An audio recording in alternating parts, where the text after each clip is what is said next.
The Trumpet Daily with Stephen Flurry. We have put together, and you guys did it for our administration, the President Obama's administration before this. We have put together, I think, the most extensive and inclusive voter fraud organization in the history of American politics. Well, there's your evidence right there. Straight from the defendant.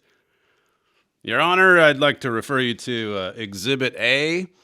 We've got the nationally televised confession from Defendant Biden. We hear no evidence over and over again, even as the evidence continues to pour in. Welcome back to the show, everyone. You're listening to the Trumpet Daily radio show, and we'll get to a lot of material once again today. Later on, we'll hear again from Joe Biden, the fake president. He introduced his fake national security team yesterday, and then the fake media said that these career politicians weren't political. They're not even political, say the news media. Pretty amazing just to watch all of this happen. I want to begin, though, today focusing in on Georgia. You may have seen some clips on Twitter or elsewhere about this shredding company, this fishy business going on, this company that's evidently got either some ballots or some envelopes that they're shredding. And then, of course, once it got into the news, then the company comes out and makes an official statement and says, look, we don't generally look at anything that we're shredding. We just shred away. But since it looked so suspicious, they came out and said that, well, we have contacted the FBI about what we should do with these documents. So they put the brakes on it because a concerned citizen was out there filming it. Now, if you go back to the Georgia recount, there's Republicans, including the president himself, who are just furious at the way that this was hurriedly done, and it wasn't really an audit. After all, it was just basically recounting everything that they did the first time, the same way. No examination, really, to speak of. Let's go back to the Georgia Secretary of State and what he said when he announced the recount a week or two ago. Clip 1. With the margin being so close, it will require a full by-hand recount in each county. This will help build confidence. It will be an audit, a recount, and a recanvass all at once. It will be a heavy lift, but we will work with the counties to get this done in time for our state certification. An audit, what did he say? An audit, a recount, and a recanvass all at the same time. All at the same time. And all through the process, you saw the tweets from President Trump. You saw the tweets from his team of lawyers saying that it's not being audited. They're not being examined. They're hurrying this through. Well, they get to the end of that quick process, and on Friday, I think it was, they announced that they had certified this election, giving it to Joe Biden. Here was Secretary of State Brad Raffensperger's announcement on Friday, clip 13. Working as an engineer throughout my life, I lived by the motto that numbers don't lie. As Secretary of State, I believe that the numbers that we have presented today are correct. Well, numbers don't lie, but people sure do. And there's a lot of people lying about a lot of different numbers.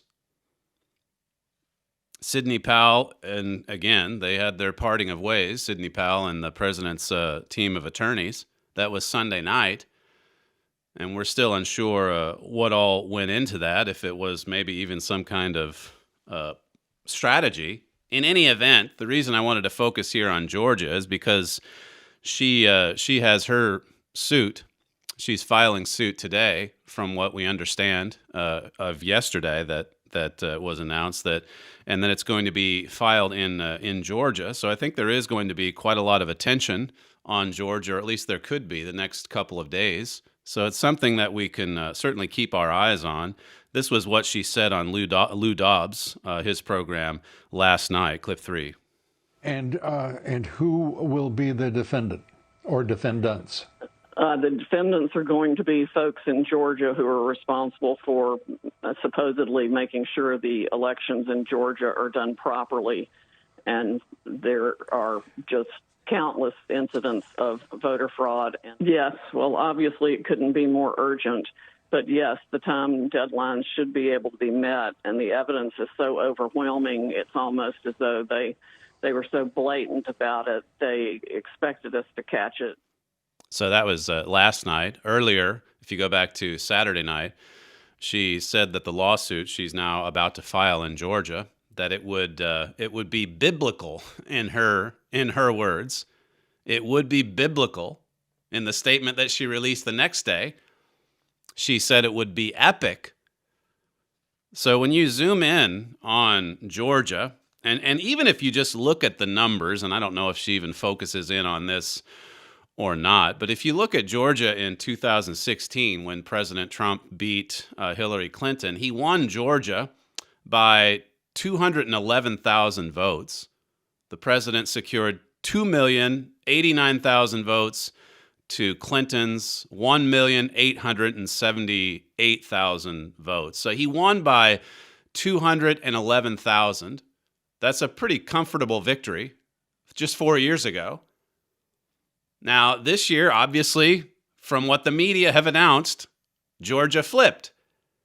And this time around, Joe Biden won by just 12,670 votes. So he ekes out a victory, just barely, 12,000 votes overall. But what's interesting, maybe that's not the best word, but if you look at the votes that President Trump secured this time around, last time it was 2,089,000.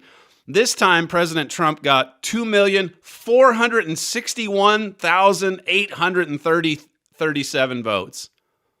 So Donald Trump increased the tally, his tally, by 372,000, almost 373,000 votes over what he got in 2016 when he won easily. So President Trump comes along this time, he ups the count by 373,000, and yet still Joe Biden somehow made up the difference from 2016 plus an additional 373,000 votes. We're told that Biden took in 2,474,507 votes. That means he got almost 600,000 more votes in Georgia than did Hillary Clinton in 2006. Now that is hard to believe. That is hard to believe.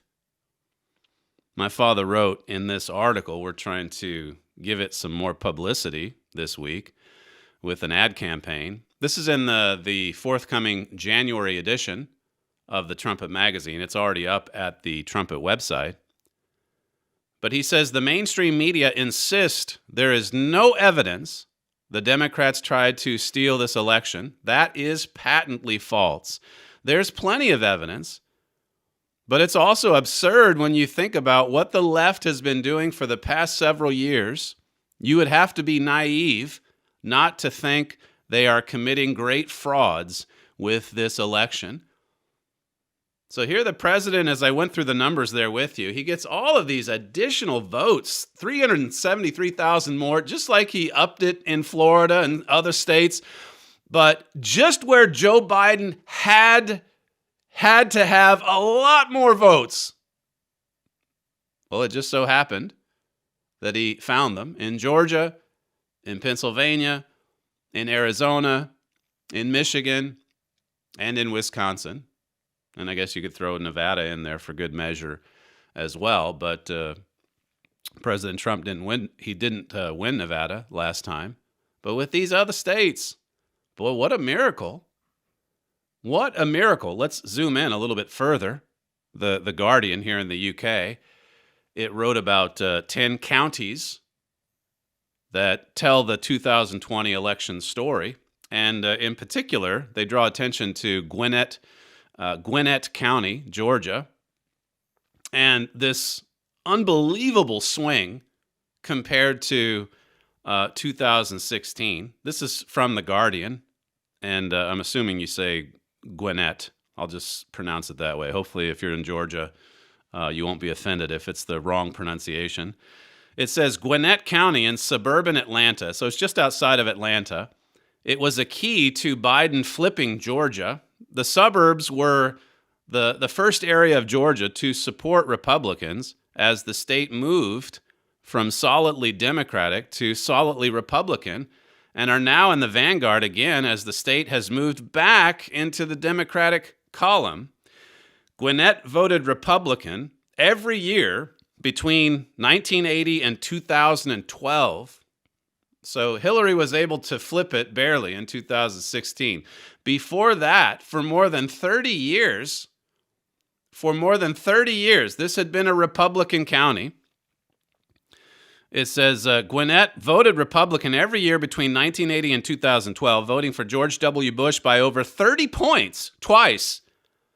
After going narrowly for Clinton in 2016, the county followed the pattern of suburban realignment more strongly than almost anywhere else in the country, voting for Biden by 18 points. So in Gwinnett County alone, Joe Biden won by more than 75,000 votes. It says winning big in places like Gwinnett was the key to Biden's strategy for victory. And he was just able to do it. Oh, yes, he wouldn't have done it without Gwinnett. They've got about 936,000 residents in this county. 581,000 are registered to vote. And Donald Trump, he got 166,000 votes. And Joe Biden got an incredible amount of votes, 241,000. So he won, as I say, by about 75,000 votes. But, you may think, well, that's possible. And if this is the way the trend has been going, but if you just go back over the last few presidential cycles or elections, in 2004, George Bush won the county by 160,000 votes to 81,000. So he nearly doubled John Kerry in 2004. In 2008, John McCain beat Barack Obama in this county. He got 158,000 votes. Obama got 129,000. And then you go up closer to today. Romney in 2012, he got 160,000 votes, and Obama got 132,000 votes. So the Democrat, all the way up until Clinton, finally in 2016, she got 166,000 votes, and Donald Trump got 146. Then this year, President Trump ups his tally by 20,000 votes to catch up with Hillary Clinton from back in 2016. But Biden, he made the jump from 166,000 for Clinton in 2016 to 241,000. I mean, this is a massive leap for someone that had no campaign whatsoever. Nobody turned out for his rallies. He rarely went to rallies. And yet we're led to believe there is no evidence. I'm just giving you some of the raw statistics.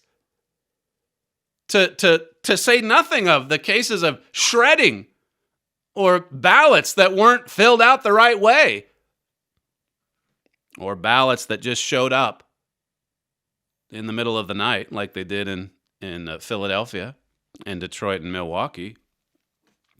This is from, and the Secretary of State, he's come out, he's a Republican, and so the Democrats, I mean, they have the perfect cover here.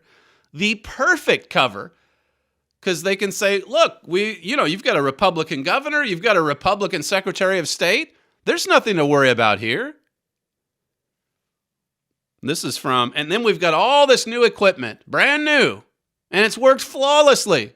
Oh, yes, it's the most secure election in history. Georgia had more new equipment coming from Dominion than any state in the Union. This was a story from before the election. You go back to October 23rd, so this is about 10 to 12 days before the presidential election. And this is the Atlanta Journal-Constitution. This is a liberal newspaper in Georgia, right in the state of Georgia. And it says here, in a high-stakes election, Georgia's voting system vulnerable to cyber attack. That's the Atlanta Journal-Constitution. The article says, headed into one of the most consequential elections in the state's history, Georgia's new electronic voting system is vulnerable to cyber attacks that could undermine public confidence, create chaos at the polls, or even manipulate the results on Election Day. Now, the Secretary of State's office was not happy with this article. In fact, they wouldn't even answer questions coming from the Journal-Constitution. You read through the story and get to the end of it, and the Journal says, yeah, we contacted the Secretary of State's office, and he wouldn't participate in the interview with us or this investigation with us.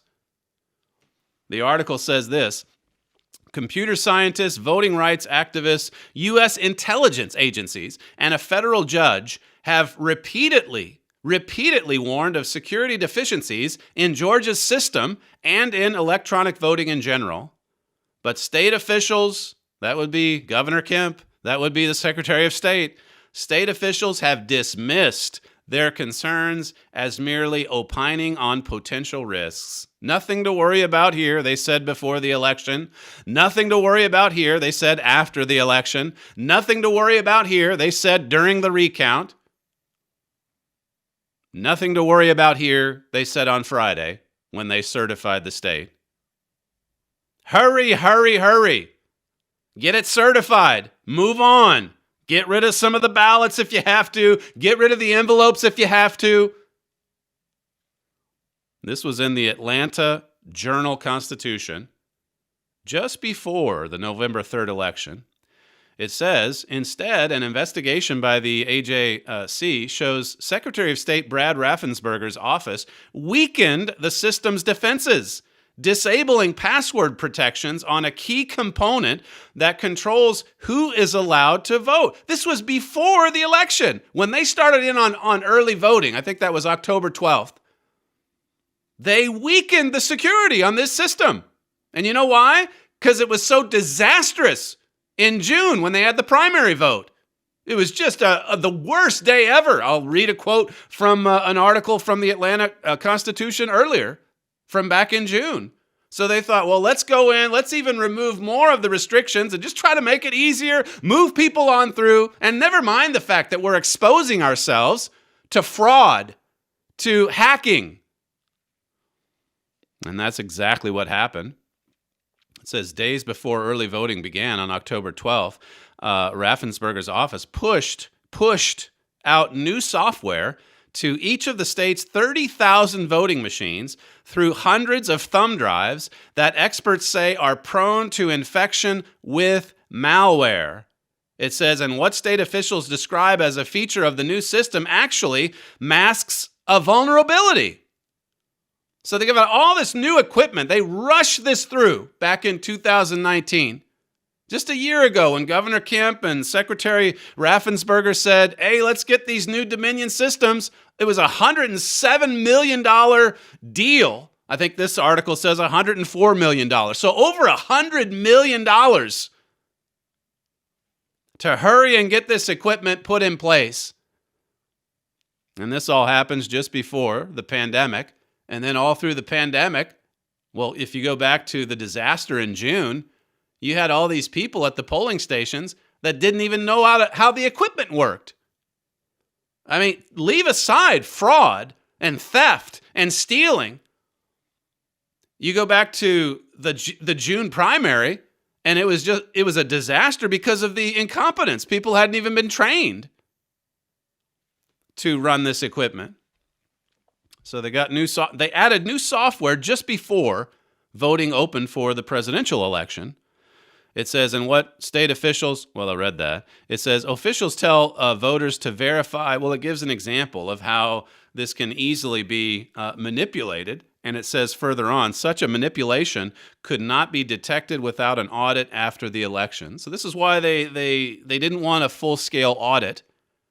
They didn't want to examine the process. They just wanted to hurry through the count again, to count everything just the same way they did the first time. It says further on, the new voting system presents serious security vulnerability and operational issues caused by fundamental deficits and exposure, says this U.S. District Judge, Amy Tottenberg. These risks, this is a judge, a U.S. attorney, or judge rather, these risks are neither hypothetical nor remote under the current circumstances. It says state officials zealously defend the new system, however. That's Raffensperger's department. The Secretary of State, who oversees Georgia elections, hired a consultant to assess the system security, but officials refuse to release the consultant's report, saying it contains sensitive information. You can't make this up. You can't make this up. Basically, here's a Republican Secretary of State saying there's nothing to worry about here. It's the same spirit as the DHS statement. The most secure election in history. And then you have all of this criticism, all of these people sounding the alarm before the election. And the Secretary of State says, no, don't worry about it. We've hired a consultant to come in and analyze all of our equipment. Oh yeah? What do they say? Well, that's confidential. We can't really get into that because it's sensitive information. Okay. So they've got all of this new equipment. The article explains how that they rushed through this process in 2019. It explains how that it was $104 million.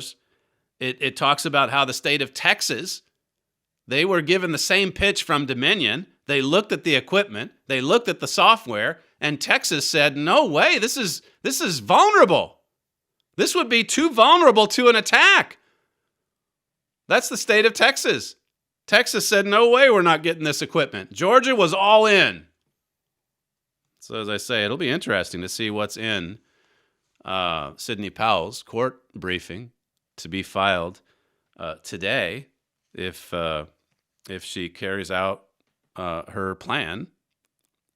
The article here says, U.S. intelligence agencies have warned that electronic voting systems are likely targets of foreign governments trying to disrupt elections.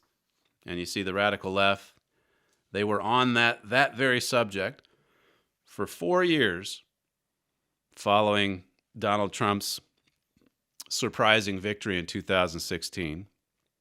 Now, though, as I've been saying, it's the most secure election in history. Listen to the Georgia Secretary of State and how serious this sounds, looking into every possible instance of illegal voting. This is, again, from a couple weeks ago, clip 2. My office will continue to investigate each and every instance of illegal voting. Double voting, felon voting, people voting out of state. If you report it, we will investigate it. Every legal vote will count. We will continue to follow and enforce the law. If you report it, we will investigate it. And they have hurried all the way through, and they have been covering their tracks all the way through. Newt Gingrich brings this out in a column he did for Epoch Times just today. That it was so widespread, the fraud, and so sloppy that they're scurrying around now trying to cover their tracks. We'll see how well they did with that once more of these briefs are filed. The article from the Atlanta Journal-Constitution says most Georgians got their first look at the new voting system on June 9th during primary elections that had been delayed twice because of the coronavirus. It did not go well. And then it just talks about all of the problems they had with this new system just 5 months ago. 5 months ago, 5 days after the primary, the Secretary of State's office devised a solution. To speed up voting, it would disable password protections for the poll books, which verify voters' identity and eligibility. So to speed things up, because it went bad, it went so bad on June 9th, to speed things up, they didn't work to make it more secure. They removed those safety valves. They removed them. It quotes someone later in the article, "Poll books are the gospel of who gets to vote," said Duncan Buell, a computer science professor. "Access to a single electronic poll book could enable hackers to invade the state's voter registration database. From there," Buell said, "they could disenfranchise people in areas with certain demographics and voting patterns. Some voters could be deleted from the rolls, making it appear they had never registered. Some could be surreptitiously assigned to a voting location other than their correct precinct. Others could be listed as having cast an absentee ballot or voted early." And on it goes, some of these very things. And this is an article 2 weeks before the election. And these are some of the very things that have been discovered in these investigations. It says, in a report last year, the U.S. Senate Intelligence Committee listed poll books among the vulnerable components of the U.S. election infrastructure. It's like I've been saying this week. I mean, this is something that for the last 20 years, certainly the last 15 to 16 years, you've had people on both sides of the aisles sounding the alarm about this equipment. This equipment, in the case of Smartmatic, equipment that was created in Venezuela. And now it's worked its way into the United States of America, and on a grand scale, together with the Dominion outfit and so on. And where are the Dominion and Smartmatic executives coming forward, defending their products? They've gone missing. Where is Dominion? Where is Dominion? It says, when Georgia eliminated the password requirement, it created a vulnerable, high-risk, high-reward target for an adversary of any skill level who either seeks publicity or is deliberately disenfranchising targeted voters. That's in the Atlanta Journal-Constitution from October 23rd, a week and a half before the election. Georgia, the liberal left-leaning newspaper in Georgia, Atlanta, Georgia, warning about what would happen. Turned out to be a pretty prescient analysis or investigation. This other article, and I don't think I have time to go through much of it, but this is the one from the same newspaper that came out on June 13th, so 5 months before the election, and it talked about all of the problems with that primary. It says halfway through the article, the day was a big fail that election officials should have anticipated, said Marilyn Marks, the executive director of the Coalition for Good Government. Well, before this lady's comment, it goes through all of the problems they had on that day. If I can find it here. It says, instead, many of the same problems emerged Tuesday, turning Election Day in Georgia into a familiar fiasco.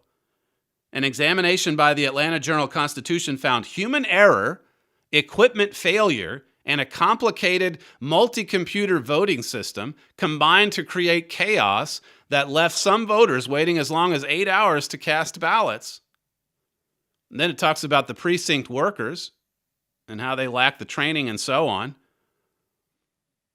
Let me skip ahead to, again, what Secretary of State Raffensperger said. Georgia's chief elections officer, Secretary of State Raffensperger, took no responsibility for Tuesday's debacle. This is the debacle in June. And Raffensperger's response, just like it's been this time around, hey, we did everything just right. Or if there were some problems, it was because of those working at the local level. It says Raffensperger, a Republican who had never overseen a statewide election, before Tuesday. Well, and then it goes on. He's never overseen one of these. He's got all of this new equipment, and he brings in some kind of consulting firm to look at things, and then we can't even know what was concluded because it's covered in secrecy. It says, in a report on what went wrong, Raffensperger's office said the new system fundamentally changes the way that the state of Georgia has conducted voting for nearly 2 decades. So here you've got this fundamental transformation. You've got all of this new equipment. You've got all of these debacles. And then we get to the presidential election. It's a close race, so we'll hurry through a recount. We got that certified. Everything's done. Don't ask questions. That's where we are today. This article talks about some of the history that Atlanta has had in particular with running an election the right way. It talks about the expected number of voters for the presidential election, how it was going to probably overwhelm the system because, well, there'd be a lot more voting on November 3rd than there were, June 9th. And of course, that turned out to be true as well. So today is the day that Sidney Powell files her brief somewhere in Georgia, and we'll find out who the defendants are, I suppose, later today. Here's what she said Saturday night in that Newsmax interview that turned out to be quite controversial. Clip 11. Let me ask you about the state of Georgia. Obviously, yesterday, the governor there, he certified the election for Joe Biden. It's about 12,000 votes. And what you see, will Georgia switch? Yeah, that's a total farce. Georgia's probably going to be the first state I'm going to blow up, and Mr. Kemp and the Secretary of State need to go with it because they're in on the Dominion scam with their last-minute purchase or award of a contract to Dominion of $100 million. Now, there's quite a few Republicans that didn't like that statement there, putting Kemp and Raffensperger in on this and implying that there's some wrongdoing of some sort. But keep in mind, and this is why we're keeping our eyes on this, as my father said in that January article, or the one that's now out in the January edition, he said, I'm certain that we're about to see some of the biggest frauds exposed, perhaps ever. Now, stepping back away from Georgia for a moment, this column by Newt Gingrich today at the Epoch Times, he says here that laziness leads to sloppiness, and sloppiness is how the most brazen heist in American history is being exposed. He uses the word exposed. He's not the only one. Of course, my father was talking about this as soon as the media coronated Joe Biden. Well, this is going to flip, and you're going to see a lot of corruption exposed in the process. Gingrich says stealing the 2020 election was a mammoth undertaking involving widespread lawlessness and illicit partnerships between private actors and public officials. They've been working to cover their tracks since Election Day, but they didn't work fast enough. They've been trying to cover the tracks, but they haven't worked fast enough. He said now the courts need to stop them from destroying any more evidence so that the people of Pennsylvania and the rest of the country can accurately assess the ramifications of their wrongdoing. The courts need to intervene. The courts need to stop this madness. The courts need to stop the corruption. As my father says in that article, they've been getting away with this kind of thing for so long and not punished. None of them get punished for their wrongdoing. None of them get punished for cheating. And so they keep right on with their lawlessness. Some of these actors have been guilty of treason, and yet they just continue. They're not punished. They get jobs on CNN instead. That's what happens when these kinds of crimes go unpunished. If you repeatedly let the criminals get away with it, well, what's going to happen? You're going to descend into anarchy, everyone just doing what seems right in their own eyes. Let me find that clip from, I think it's Dellingpole, Sam, number 7. This is a UK journalist talking about this election and just how shameful it is to see so many of President Trump's closest supporters abandoning him in this time of need. Clip 7.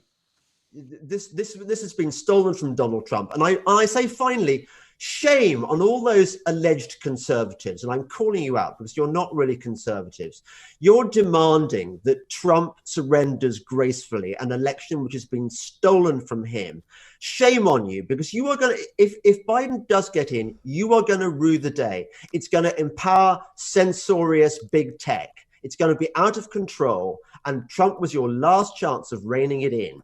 I think the world is going to be an uglier, darker, less free place if Trump gets cheated in this election. And I hope he fights to the bitter end, because he's doing it for all of us.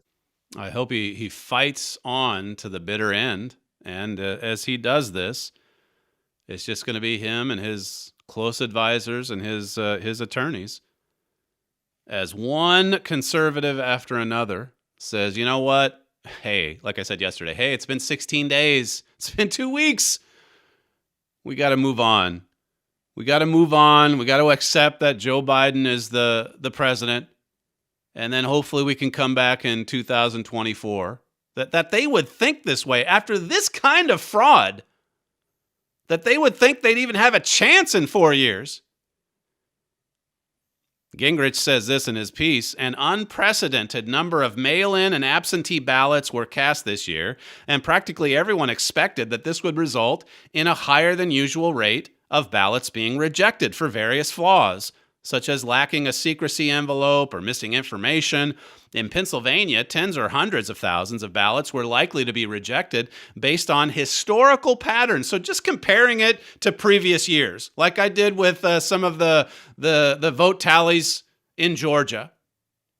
It says instead, a mere 0.03% of mail-in ballots were ultimately rejected, somewhere in the neighborhood of about 1,000 votes.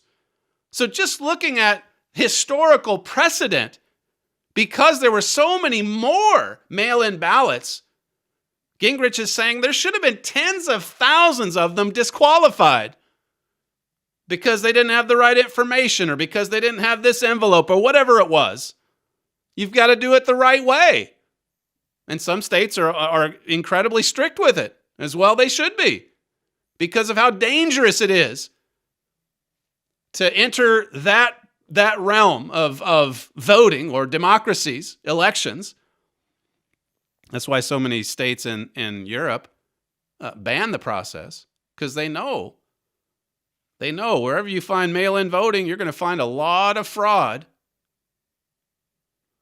It says, considering that a significant majority of mail-in votes were cast for Biden, the Democrat candidate benefited handsomely from this discrepancy. But how did this anomaly happen? It turns out that election officials in Democrat strongholds such as Allegheny County, Philadelphia County, and Philadelphia's collar counties, particularly Delaware County, exceeded their authority in order to give voters preferential treatment that was not afforded to voters in Republican-leaning areas of the state. They sent out their operatives. They got a hold of some of these voters and told them that they could cure it, and this wasn't allowed in other counties. And so that's in the courts right now, or it's being appealed. That's just one of several examples that Gingrich brings out. But before these examples, as I read to you already, he says they got lazy, they got sloppy. They were surprised, of course, because Donald Trump was winning by such a large margin. And so then they pulled the plug on the counting, and we all saw it happen on election night. And then when they plugged everything back in, wouldn't you know it, Biden made up all the ground and then some. He was right out in front. Gingrich said they've been working to cover their tracks since Election Day, but they didn't work fast enough. And now more than ever, you would think that conservatives from all over would be rising in defense of President Trump, insisting that this be made right, insisting that the courts stop them in their tracks. This lawlessness that just gets worse and worse and worse. Laura Ingraham last night, this was, I guess, maybe 2 nights ago, so this would have been Monday night. But here she is. She's one of the top conservatives in prime time on Fox News, and she's throwing in the towel. Clip 5. But unless the legal situation changes in a dramatic and frankly an unlikely manner, Joe Biden will be inaugurated on January 20th. To say this constitutes living in reality. That was Monday night. Then the very next night, you've got Tucker, who comes on an hour or two before her. Here's Tucker Carlson last night, clip 6. The first time in a decade, Democrats are set to control the House of Representatives and the executive branch. For the first time in a decade, they've got the House of Representatives and the executive branch. And of course, you know what Tucker had to say last week about Sidney Powell. Well, she's got no evidence. She's got no evidence. My father says, this is from his recent article, he says that the nation, the United States, we could add to that, the world, is about to be shocked. I believe you're going to see frauds exposed like you've never even imagined. That's in his latest article, Why Donald Trump Will Remain America's President.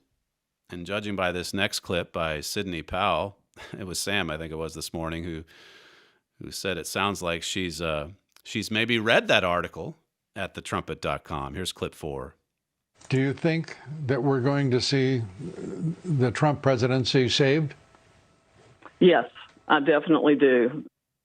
Yes, I definitely do. You're listening to Stephen Flurry, and this is the Trumpet Daily Radio Show. If you'd like to email the program, you can send comments to td@kpcg.fm. We'll be right back.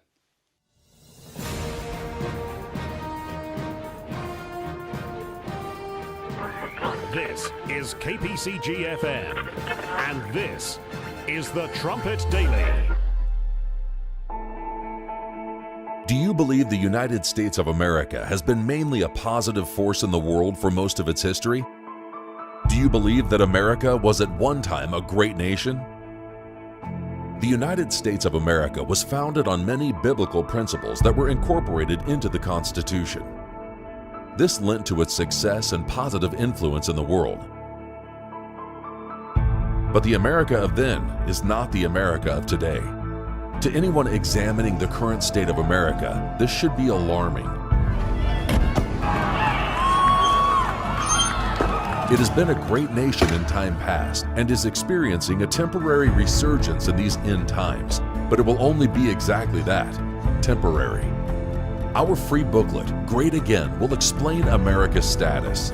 It will prove that God has been intimately involved in the rise and resurgence of America under President Donald Trump. It will also explain why God is saving America temporarily, how he was doing it, and what is yet to come in America. There is a spiritual dimension to America's rise and decline as a superpower. This free booklet will explain this dimension and how God will soon make America truly great again. Request your free copy of our book, Great Again, at our website, thetrumpet.com.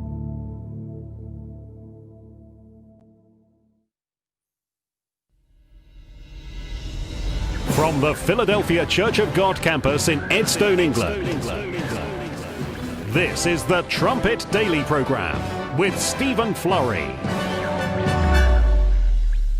We're strong enough to say, I love you. I love you. And we're acting out of love. That's what New York tough means. And we have a special mask for Thanksgiving because, you know, we're also creative in New York. We are creative, and we do things a little different. And we have a special mask. Don't be a turkey this Thanksgiving. Wear a mask. Don't be a turkey. That is the Emmy Award-winning governor from New York, Andrew Cuomo, revealing the latest, greatest face mask in the state of New York, specially made for this Thanksgiving. Nothing like some Thanksgiving commentary from our elected leaders to get us ready for spending Thanksgiving alone with our mashed potatoes. As you heard on yesterday's show, I talked yesterday to the students about the first Thanksgiving with the Pilgrims back in 1621. And I wish I would have seen this article that's going to be posted at thetrumpet.com later today by Andrew Miller. He gave some important details of that landing at Plymouth Rock, 102 pilgrims. It was right in the middle of the winter. We're coming up, as I told the students, we're coming up on the 400-year anniversary of the Mayflower's landing on that Massachusetts shore. That was back in 1620, December, I believe, December of 1620. 102 pilgrims. They arrived in the dead of winter. It was a brutally cold winter, and dozens of them starved to death through the winter. 102 arrived, and barely half of them survived that first winter. And then as Andrew points out in his article, generally the story is told that they got busy once the weather turned warmer, planted some crops, they had a bountiful harvest, and then they wanted to celebrate with 3 days of Thanksgiving. And Andrew says that's not exactly the way that it happened. It took them a few years to sort things out. They needed some help from the Native Americans initially just to have a Thanksgiving celebration.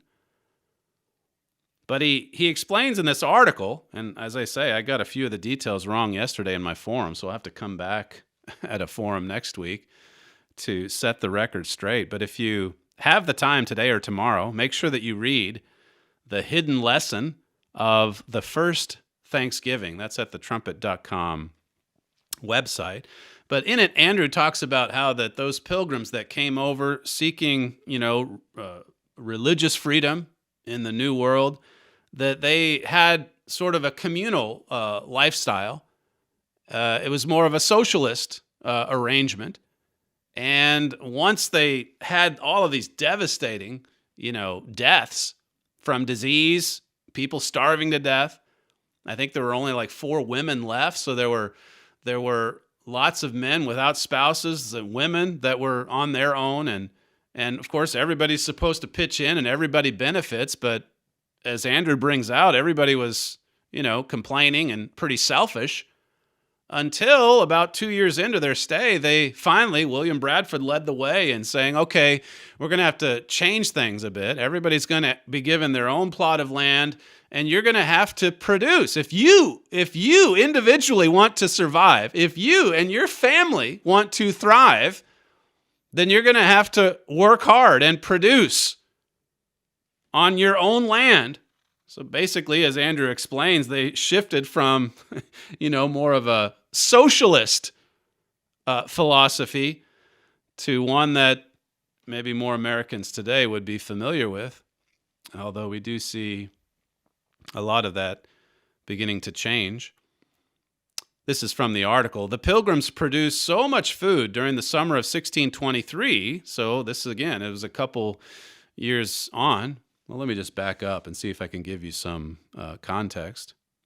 It did not take Governor Bradford long to realize that something was seriously wrong in his history of Plymouth Plantation. He wrote that the young men resented having to work. Well, he just talks about all of the discontent and what Bradford did to change things.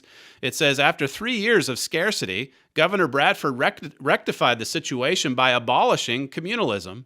After discussing the matter with the leaders of the community, Bradford assigned every family a parcel of land and arranged for all the young boys to be assigned as members of some particular family. He then told each household that they could keep whatever they produced or trade it away as they saw fit. The change was startling. And then they started to really produce. And then the Thanksgiving they had in 1623, then it was truly abundant. Further on here, it says, in other words, Bradford and other Pilgrim leaders had to repent of espousing the socialist ideas of the ancient Greek philosopher Plato above the laws of God. Plato rejected the concept of family and private property in his book Republic, but God considers the family unit as the basic building block of the economy. It says, the Apostle Paul wrote that if any provide not for his own, and especially for those of his own house, he has denied the faith and is worse than an infidel. So these were biblical concepts that they moved toward in early America, or what would become America. Andrew says, finally, the Pilgrims had to learn the hard way that a godly economy is built on a foundation of strong families that produce enough to take care of themselves and give to others. After they learned this important lesson, they were undoubtedly more thankful during the third Thanksgiving than they were during the first one. This is because they learned to be thankful for more than the food the Native Americans gave them. They learned to be thankful for the law of God that taught them how to build a prosperous society. He goes on to talk about that. Well, he quotes from Paul Johnson. It's the same one that you find in No Freedom Without Law, and how that this American experiment, the way that it started off, it was to really build a society, to build a civilization, to build a nation on the foundation of God's law, on a biblical foundation. When you're doing it that way, it really does make this day of Thanksgiving something that people appreciate and that people love and that people use to actually give thanks to God for these perfect laws of His and for all of the blessings He bestows upon us when we put these laws into action in our lives. Think about Deuteronomy 28, or the things that Herbert Armstrong taught us over the years. The law of cause and effect. We reap what we sow. The early Pilgrims, they learned this. They learned this valuable lesson, and they were thankful to their God for it. I'll conclude here with a few emails that have come in over the last few days. It says, thanks to all the TD staff who work so diligently to present the true picture of what's going on in the world. Time is so critical, and the little peanut shell is riding the tide. We're always looking forward to the program. Have a great week. Another one here comes from North Carolina, and this says, I have learned a lot from Mr. Gerald Fleury and the Trumpet Daily over the years. What a life-changing education.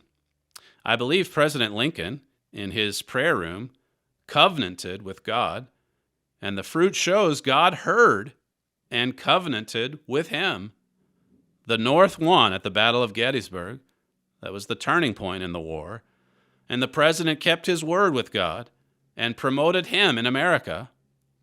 It says, Thursday, America will once again keep Thanksgiving, which promotes God to the whole nation over 150 years later. What a solemn, wonderful history. It's our history. Happy Thanksgiving. This one here comes from Texas. It says, just a quick note to say thanks to you and your team for the great programs since the night of the election. As you mentioned, even news outlets such as Fox News have now caved in to what was once fair and balanced to that of an anti-Trump agenda. So it has been more difficult to search for the real news as of late. This makes the programs more interesting as you've done, or rather as you've been able to dig up details that almost every other news outlet avoids, such as Dominion, for example. I realize it takes a lot more time to research and prove the truth and present the facts, so thank you again for the extra effort in exposing Satan and making visible what God is doing each day. A couple more here. It says, excellent coverage. Excellent. You're doing investigations that no one else is doing. I'm so glad I found your channel, your YouTube channel. No one is safe, so please stay protected. Many blessings to you and your families. Another one here says, your message is 100% accurate. The trumpet's prophecies have always been correct during these 25 years I've been following.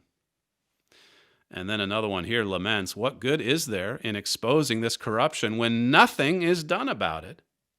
Biden said himself that they were putting together the greatest fraud, the greatest voter fraud in the history of this nation. And then another one here, on a positive note, says, look at that, someone willing to lift the hood and to expose the truth. Well, that's all we have time for on today's program. You're listening to Stephen Flurry, and this is the Trumpet Daily Radio Show. If you'd like to email the program, send comments to td@kpcg.fm. Thank you for joining us on today's show, and we'll see you tomorrow.